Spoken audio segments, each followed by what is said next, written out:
Chapter 5. Nightly Ceremony.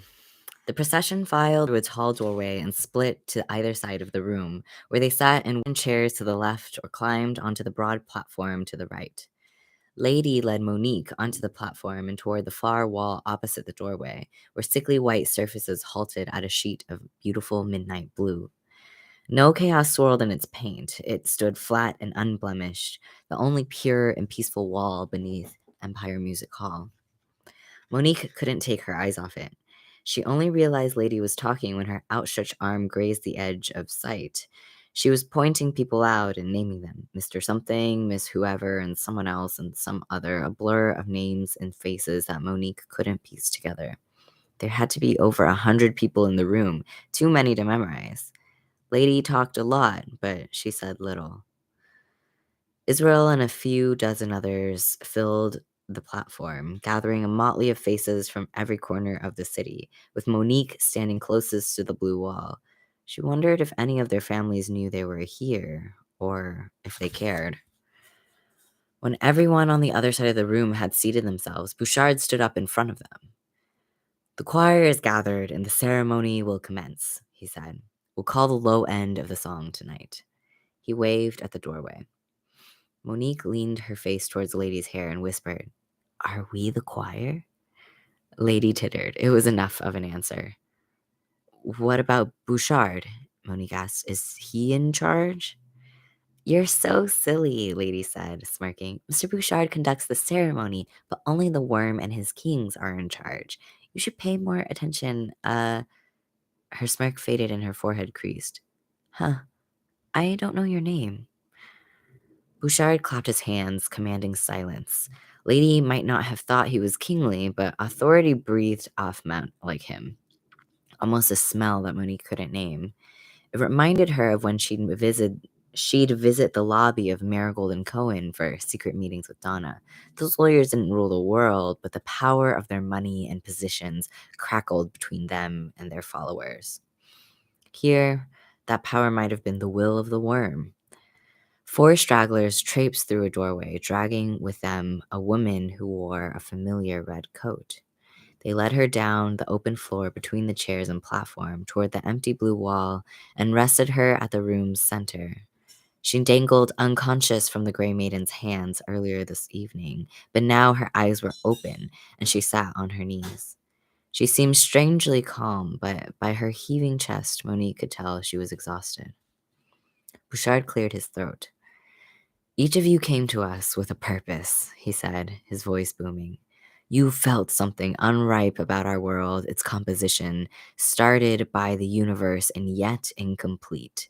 And you didn't find the composer in God, Buddha, or Benjamin Franklin." A polite chuckle traveled Bouchard's side of the room. Lighting the floors beneath Empire Music Hall couldn't be free, and housing people in this city was never cheap.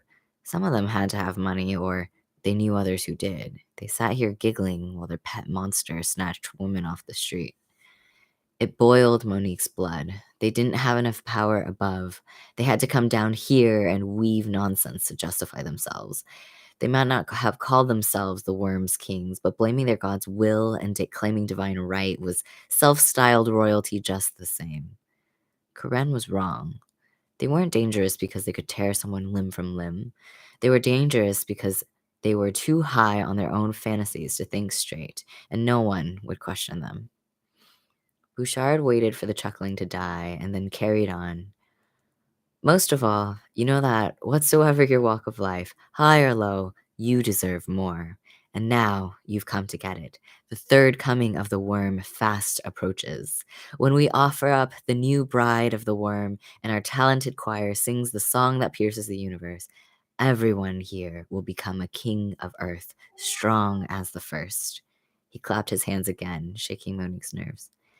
"Hail the founder of the ceremony, the seer who was crowned, the king of the broken throne. Without him, the worm would not have found this world. Without the broken king's betrayal, the worm would not have split Pangea. Without the sundering of Pangea, the human race would not exist. Hail the broken king. Hail the mighty worm." "Hail the almighty worm," the chant rang over the chairs. and slammed across the platform. Monique bit the insides of her cheeks not to snicker.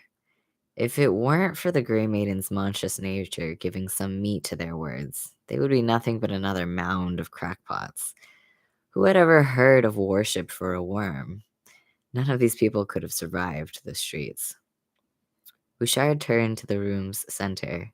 Phoebe Clarence here isn't who we are looking for. She hasn't the choir's skill, and she refuses to flow with the worm's will by choice. It is time we return her to the universe, exposed to be ever-present infinity. Phoebe didn't look at him. She hugged her coat tighter around her. Please, please. Bouchard raised his hands and flashed a smile at the crier. That smile, that same this won't hurt a bit smile that Dr. Sam had given before Monique's operation. Ice threatened her blood, but the choir stood straight beside her, and she almost felt empty. Oh, she almost felt the empty blue wall stand at attention with them. She managed to follow suit while her eyes kept wandering to Phoebe. Minor notes, monophonic, Bouchard said.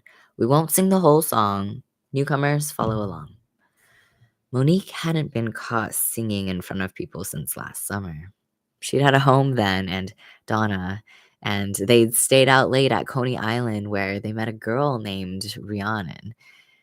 Donna was in a goofy mood that night and seemed to think that name was the coolest thing in the world. They spent the next 3 hours running around, drinking and singing Fleetwood Mac, Renaissance, any music Donna had been into when she was in her mid-20s, and finishing up law school. By morning, she and Monique were sitting on the boardwalk crooning Rhiannon's name over and over again, the rest of the lyrics forgotten. Rhiannon herself had left them long before that. When Bouchard swung his hands down, the choir opened their mouth as one and began a droning, insect-like hum. It rang inside Monique's head, her skull turning glassy and vibrating to the note's frequency. The song stirred inside her. Holding it in was harder than letting it out. Her jaw snapped open wetly, and she belted out a high-pitched aria. She forced it a few octaves lower to match the choir. Their hum synchronized and then began to sway and flow, notes climbing and falling like the tide. Monique's voice drifted on those waves. Phoebe doubled over and hugged her middle. She reminded Monique of the nights she'd cry outside Freedom Tunnel, unwilling to move in case the empty place might steal her sobs.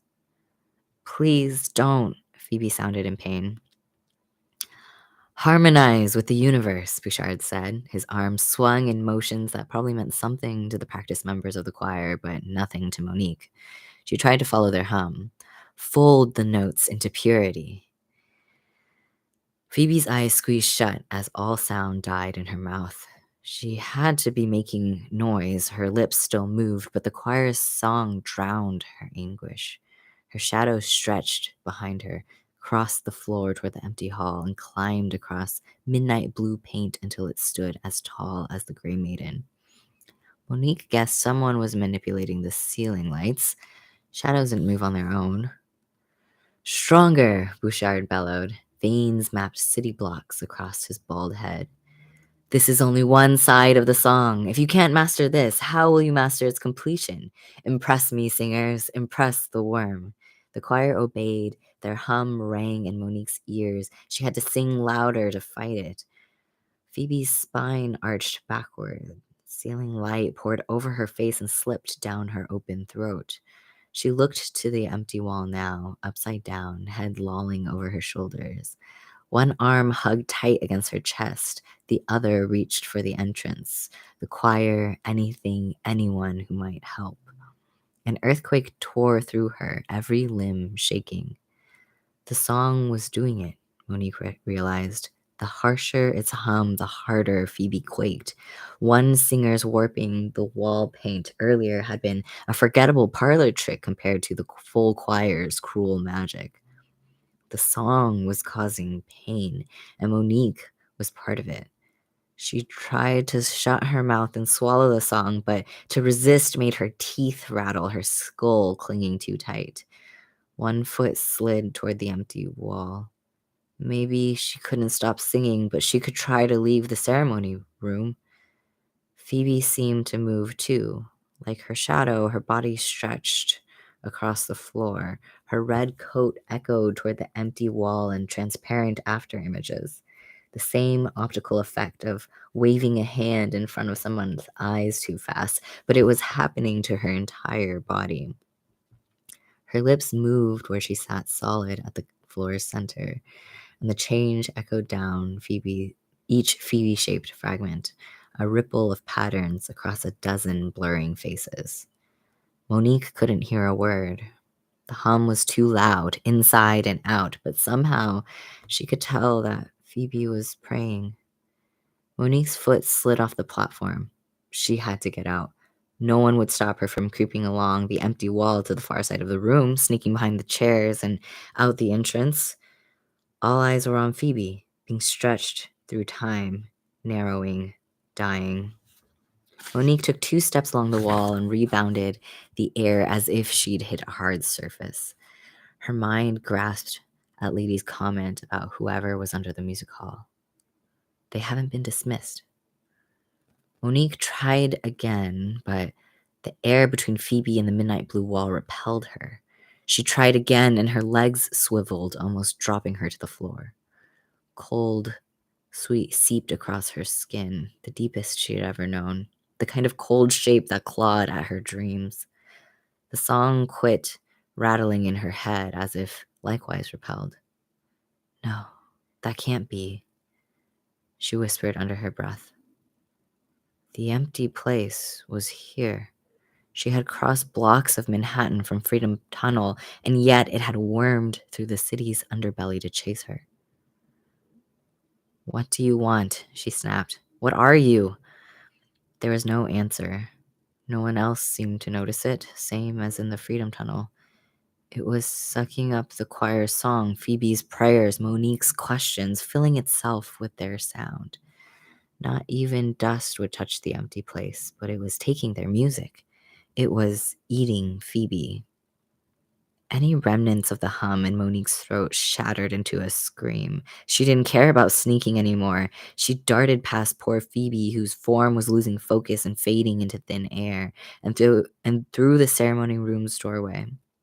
The room was not quiet behind Monique. Without the hum ringing in her skull, even clamping her hands over her ears couldn't stop the sound of Phoebe being pulled apart between the empty place and time itself.